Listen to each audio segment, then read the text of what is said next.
morning, everyone, and happy Sunday, and as well as happy Easter. It is March 31st, 2018, with episode 6 of Beyond the Thin Blue Line with myself, the Devil Dog. So, like I said, this is the Devil Dog from BlackSheep Bravo coming at you with another episode of my show. First and foremost, I want to wish all the viewers out there a happy Easter, and especially to all servicemen and women that are serving this country, both here and abroad. Wishing you a happy Easter. I know it's tough being away from your family, friends, and loved ones during the holidays, but know that you all are important, are doing an important job out there, and we here at BlackSheep Bravo, we support you 110%. So keep doing what you're doing out there, and know that it is appreciate the service to your country. So I want to start off this show because I got a lot of questions on my Facebook page and on our hotline regarding questions. Basically, they was like, Devil Dog, you've been talking about this NCO program, this neighborhood policing program. What is this all about? You know, elaborate more on that. And I'm so happy that I've been receiving those questions because just last week I had the honor and privilege to go to the police academy in Queens, the new state-of-the-art police academy in Queens, with a few of our community partners for a nice little orientation, if you will, regarding the community partners that we have in each command. So, you know, I found it, ironic that I'm going to this seminar and then I get questions about it. So I'm so glad I went to this seminar. So I would like to tell you, the viewers, what neighborhood policing is all about. The neighborhood policing philosophy was created by, of course, our very own police commissioner, James O'Neill. James O'Neill, Police Commissioner O'Neill, implemented this program, and it's been wonderful, wonderful. It's been getting great reviews, not only here, but all over the world. All these police departments throughout the country come to NYC to learn how we implement this program. It's a wonderful program, which is why the New York City Police Department is by far the best police department in the country, in the world, which is why so many other departments, both small and large, come to us for guidance and assistance and how do we implement this program. So, Police Commissioner O'Neill doesn't do it alone. He has his first deputy commissioner, Mr. Benjamin Tucker. He also has the Chief of Department, Terrence Monahan, and he also has Chief of Patrol, Chief Rodney Harris. And I can't leave out the Chief of Community Affairs, our very own Chief Milda Hoffman, who I spoke about a couple of shows back where I honored her during Women's History Month. So these individuals that I just said, they basically help with neighborhood policing program and help the department spread it out through all 5 boroughs, through all the precincts in New York City. So I'm going to talk about how my precinct, the 4-4 precinct, utilizes the neighborhood policing philosophy with the NCO program. So I'm going to be showing on your screen a couple of maps and regarding sectors. I'm going to tell you a little bit about what sectors are, NCOs are, and response orders. So, the 4-4 precinct, we cover 1.97 square miles of the South Bronx. So we do a lot of, within that small radius, we have to cover Yankee Stadium, the courthouses, we cover the Bronx Terminal Market, and we cover a few housing developments. So it's a lot jam-packed into 1.9 square 7 miles, and the officers at the 4-4 precinct do a phenomenal job in helping the community and keeping it safe. So let me give you a quick example of our NCO program, how we work. Like I said, the 4-4 precinct is divided into what we call sectors. We have 5 sectors.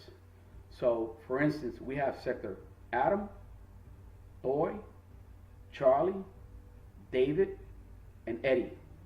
So what we did with the community affairs is we assisted the community better know who their officers are and where they live at. depending on what area of the precinct they live at. For example, if they live in Sector Adam, which covers Bronx Terminal Market, the parks over there by Francigo's, Cardinal Hayes High School, that part of the Bronx of the precinct.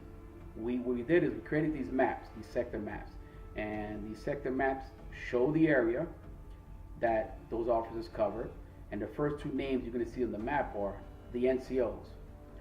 For example, you're going to see the NCO for Sector Adam written on those sheets, and then below that you will see all the officers that handle the actual sector of that neighborhood, with all tours: the morning tour, 4 to 12 tour, and the midnight tour. We give you their names, we give you their phone numbers, and we give you their email addresses.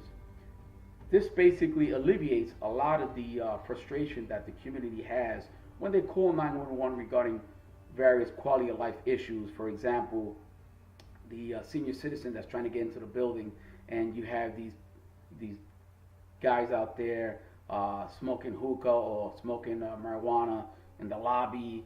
These issues that go through 911 basically go by priority. So there might be a lot going on at the precinct at the time.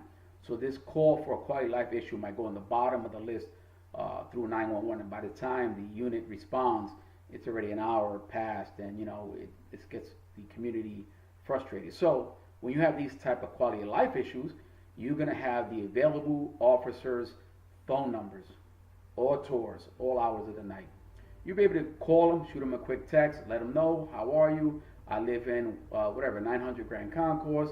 I noticed right in the corner that there's a guy with his radio and in his vehicle playing loud music. It's disrupting people, because this is around 11 at night. A lot of people have to go to sleep to wake up in the morning. So these are quality life issues. Or if you see people smoking weed in the lobby of the buildings, they reach out to these NCOs, and the NCOs will be able to respond. And if the NCOs are not there, they'll be able to give you the next officer that's working that tour to respond. It's a great program. So the NCO, once again, is Neighborhood Coordination Officers, part of the neighborhood policing philosophy. So that's one example, and that goes for each sector. If you live in Sector Boy, Charlie, David, Eddie, same situation. You're going to get the map of the location, the names of the two NCOs that cover that area, and below that you get all the names of the officers that work on each tour. So this is, like I said, this is great. Now, we're not saying, you can't call them for, 911, because obviously, if you have an emergency, when I'm talking about crime being committed, like a robbery, a burglary, someone walking around with a weapon, obviously you're going to call 911. But just so you know, on top of calling 911, these NCOs are going to respond, as well as the respective sector officers. So this is basically helps the community with having a point of contact, so they can get quick response by our officers. So that's the NCO program. Again, these NCOs were handpicked by the commanding officer, and they go through training. A lot of them go through training to become NCOs. A lot of them go to training as an investigator, just like the detectives go for investigation, because they assisted the detectives in pointing out who these individuals, who the key players out in the neighborhood. Because remember, these NCOs are always in that area, so they know who the key players are. They establish these relationships with the merchants, with the youth that are out there, the clergy, the elected officials. So they've established that relationship, so they could work hand in hand with the detective squad and solving crimes, as well as our community partners, which is why it was very important to have our community partners aboard with us, because they can provide information to us. Like I said, they're out there, they live in the community, or they own businesses in the community, so they have an interest in the community that they work or reside in, and that's vital to us here at the police department. And then we're proud to even have now youth becoming community partners. The youth are the future. And we want to show them a different light to the police department. We're here to help them. We're their friends. So the more youth we get with the program, the better. So this is why we like enrolling a lot of these kids into our Explorer program, so they can see what we're all about in the NYPD. Okay, another program that I'm very proud of, and I think so highly of, is the Field Training Officer Program, the FTP program, well, I call it the Field Training Officers. This program is spectacular. I'm telling you, I am a direct product of this program. This program is to help these newly graduated officers, when they get out the academy, they go to the precinct, they're assigned to a field training officer. These field training officers are seasoned vets who've been out there on patrol. They know what's going on, they know what to do, and they basically teach these new officers all about policing. And this involves, affecting an arrest, the proper preparation of paperwork when it comes down to answering a call, whether it's filling out a domestic incident report, filling out police accident report, filling out a complaint report, filling out an aided report, filling out a missing persons report. I can go on and on and on. So this is vital for these young officers to learn from seasoned, experienced officers on how to properly do the job. I took it a step further when I was an FTO.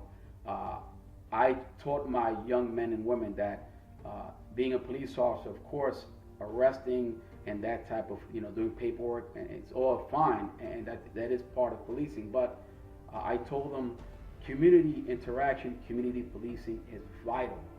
It's absolutely vital. So what I did with my young officers is I took them out in the community. We met various members of the clergy. I took them to the services, whether it was a Muslim service, Catholic, Christian. I got them to know the different cultures that are out there. We got a lot of people that we serve from different ethnic backgrounds, so I got them involved. I took them to all the various businesses within the Bronx Terminal Market, or the confines of the 4-4 precinct. Say hello to these business owners, establish relationships with them. I took them to the schools, meet the principals, meet the youth. I introduced them. I introduced them to all the elected officials, so they can get a better understanding. Who are they? Who are your elected officials for the community that you serve? So I found it to be rewarding, and I told them how to interact with the community. I took them to the senior citizens to meet our seniors, who are so important to us. And that was part of I started the community policing way before any of this existed, because I felt it was important. Myself, a product of the projects, the South Bronx, Patterson projects, rough upbringing. And I wanted these young officers to know that although the majority of the that we patrol in the South Bronx, its poverty level is huge, but there's hardworking people living in those projects. Not because you live in the projects, that doesn't make you any less of a person. And I wanted to emphasize that in my officers, that we got hardworking people, regardless of what their social standings are. As I said, I grew up from the projects, and my mother did the very best she could in the projects. And so that's what I did. I took them out. I introduced them to all these people. I did a lot of community policing work, so they can understand what it takes to be a police officer. It's not all about making an arrest. It's not all about doing those police forms, but community interaction is a vital part of it. And a lot of my young officers that I trained moved up to better and better things. I talked about previous shows back, one of my young officers by the name of Corey Graves, who was Cop of the Month, and he is now an NCO. So it goes to show you, he went from learning to be a police officer and doing proper community policing to now he's an NCO. So I'm proud of him, and I'm proud of all my officers that I taught as a field training officer. And it's because of the work that I've done as a field training officer that I was promoted to the rank of detective, and now I work with the community affairs in the 4-4 precinct. So that's a little bit about the NCO program, a little bit about the FTO program, or the field training program. Last but not least, I got to talk about the Community Affairs Bureau, what I work in Community Affairs. We're similar to what the NCOs do. So us in community affairs, a little bit what I do is, you know, we're basically the direct liaison between the community and the police, and I represent my commanding officer, Inspector Matarazzo. So when there's a concern or what the community has, you know, I'm the liaison. I help them out way before it gets to the commanding officer. So if it's something simple like a quality of life issue, I can address it. I can confer with one of my NCOs or my sector officers, and we basically can correct whatever issue that comes across. And we do a lot of outreach. I very much involved with our elected officials. I'm involved with all the business owners. I'm involved with the clergy. I help run the clergy coalition of the 4-4 precinct. I always say clergy is so important to the police. I get involved with anything regarding events that the precinct might have. You know, sometimes some of these businesses or church want to throw a block party. You know, it comes through my office, and you know, we can help set them up where they can have a block party and provide you know, police officers to not only get involved with, but to help, you know, close streets or whatever assistance they need. We're there for it. We host our annual Family Fun Day. We do at Community Affairs Bureau.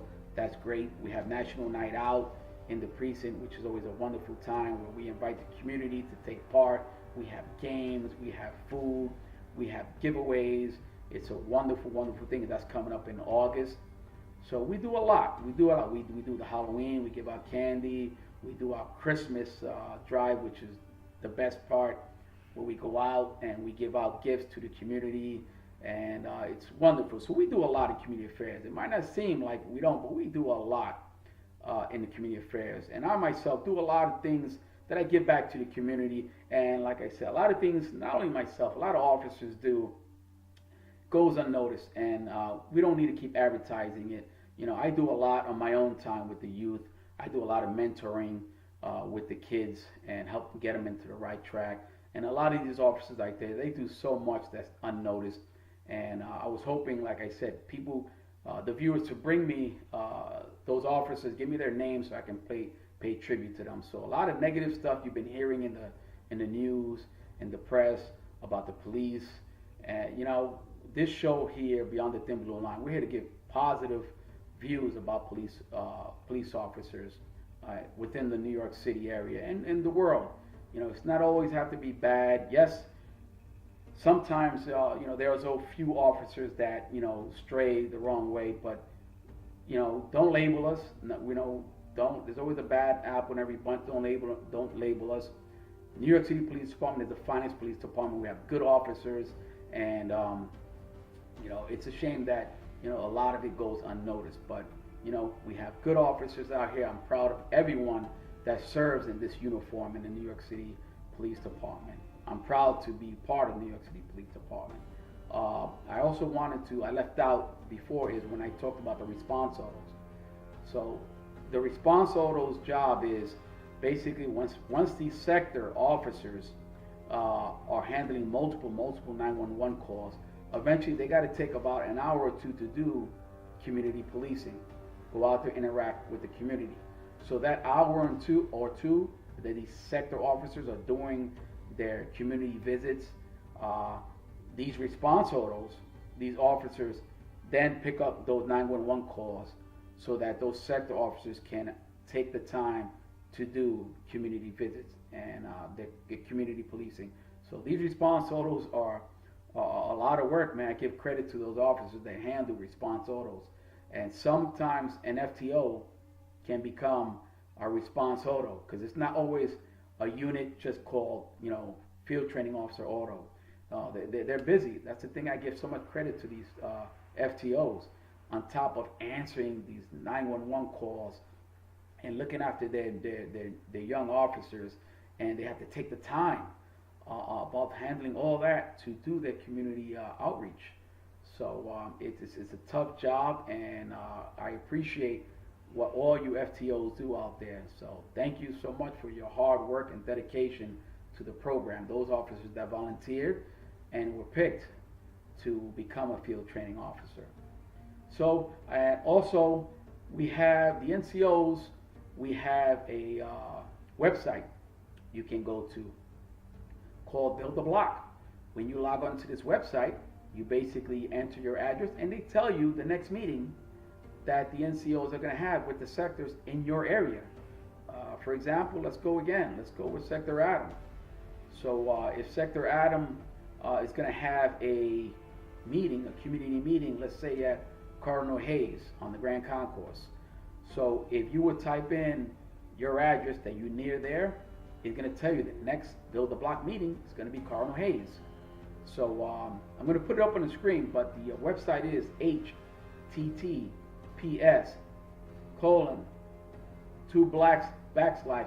build the block, one word, buildtheblock.nyc/. So once you enter that website, you're going to be prompted to put in an address where you live at, and they will tell you the next meeting to meet your NCOs and meet your sector officers. This is important because you can discuss whatever quality of life issues that you're having, concerns are, and just get to meet your officers. They're basically a meet and greet. And it's the same, similar to what we do with community affairs. Is we hold in the precinct, we hold our community council meetings. We do it once a month, the second Wednesday of every month, and we do it at various locations throughout the 4-4 precinct so that we can allow everyone and all residents from all areas of the precinct to be able to attend. And these meetings are at 6:30 p.m. You will see the inspector, well, she will give the stats of the precinct. You will meet your NCOs, you will meet myself, my partner, Detective Carmen Tejada. You'll meet the NCOs, you meet the NCO sergeant, you meet the general board from the community council, our president, vice president, corresponding secretary, our treasurer, and our sergeant at arms. We have a nice meeting. We always have a great time, and when we have these meetings, always open to the public. We also have a session where we have the elected officials speak, and we have an open forum in the beginning of the meeting. We have an open forum where anyone from the community can say what's on their mind or whatever concerns they have, and then after the meeting, we have a little group session on if an issue was raised during the meeting. We address those issues and tell you what action plan we're going to take. So that's a little bit about the neighborhood policing philosophy that we have in the 4-4 precinct and the NYPD, a little bit about the field training program, a little bit about the community affairs work that I do in the 4-4 precinct. So I hope this answered a lot of you viewers' questions. Any other questions you have, write into the show. Don't forget to like us on Facebook, subscribe to our YouTube page, and email me whatever questions you have, because I'm pretty sure there's a lot of questions that went unanswered, but I'm on a short time frame here, so I don't want to take too much of the time. It is Easter, and I want to go spend some time with Mrs. Devil Dog and my dogs, because my girls are in college, so they can't be with me. So on behalf of BlackSheep Bravo, I am the Devil Dog, telling you all have a happy and safe Easter. Take care, everyone. To all my law enforcement, I can't end by saying always wear your vest. Take care, everyone. Enjoy your Easter.